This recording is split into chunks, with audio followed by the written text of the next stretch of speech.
midst of an energy crisis when cheap, clean, home-produced energy has never been more vital, as we've heard already in this debate, we are far behind where we could be with the amount of small-scale renewable energy, especially community energy schemes. These are simply community-owned and run renewable energy projects. The limited number of schemes we do have been massively welcomed by politicians of all parties because they provide cheaper and greener power, and they distribute benefits locally as against benefits up to the big power companies. The problem is well recognised, and 318 MPs from all major parties do back a local electricity bill. That bill would enable community energy schemes to sell electricity they generate to their local customers. We just need to set up the right market system for the energy, for people to buy it, and for people to be responsible for it. So I'm going to be completely puzzled if the Minister does not accept that, and I give warning now that I will test the opinion of the House later on in the afternoon. 134 and 135 are about community energy. So this is where people can get together as a community, decide what they want their local energy system to look like and deliver it. This is a chance for communities to get together. And surely, and I note that the Noble Lord Lucas has signed both 134 and 135, this is something that would be seen to be utterly in line with Conservative approaches. These amendments, I acknowledge that the Noble Lord, Lord Cullen and the Minister has very kindly had meetings with us, discussed these amendments, and we keep being told that this is something the government would kind of like to do eventually, but it's all too difficult. Well, I think it's all worked out here.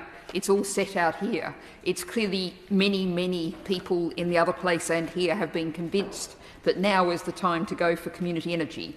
And indeed, the presence of a local community scheme may even lead to dialogue locally about increased uptake of energy efficiency measures. People start getting interested in the whole issue of both energy efficiency and demand side and supply side issues. And that's exactly the sort of community engagement we need if we're really going to see net zero hit. And indeed, Chris Goodmore is much quoted in his net zero review.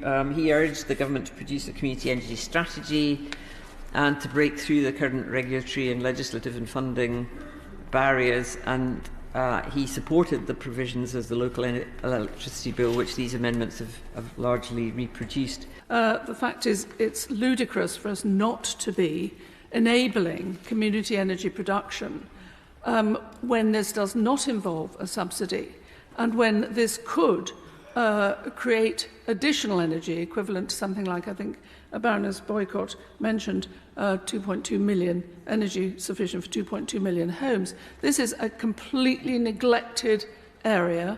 It can be resolved as set out in these amendments, really in a straightforward way. The main thing is that these community energy projects need to be able to sell their energy to big suppliers in the locality, people with more than 150,000 customers, I think was the figure quoted. So very, very strong support for these amendments, and I do hope that the Minister will actually be able to accept them. I really do.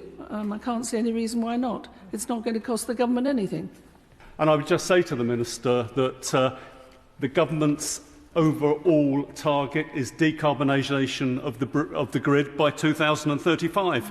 Let communities play a big part in that, because one of the things I think is really important here is what community schemes allow is for communities, individuals, households, families, small businesses to participate themselves in the decarbonisation of our economy and net zero. They can be a part of it, and that's why these amendments are so important. What we are asking for is, through involving local communities, actually leading to a more effective and better targeted delivery of national priorities. And we all know that we need more determination to deliver on the ground. So I do hope we will see some movement in this area, and can only echo the comments. If we fail to make progress, this is such a wasted potential, and I do hope that we will hear some positive comments with regard to these amendments that have been put forward today. The government does recognise the role that community and local renewable energy schemes can play in supporting our net zero targets. But we continue to believe that small-scale, low-carbon electricity generation should be brought forward through competitive, market-based solutions.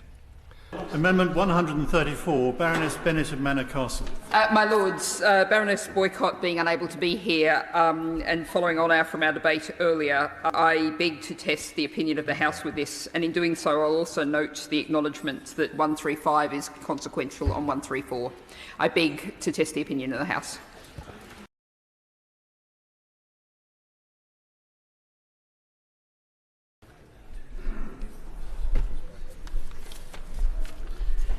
My Lords, there have voted contents 197, not contents 186, so the contents have it.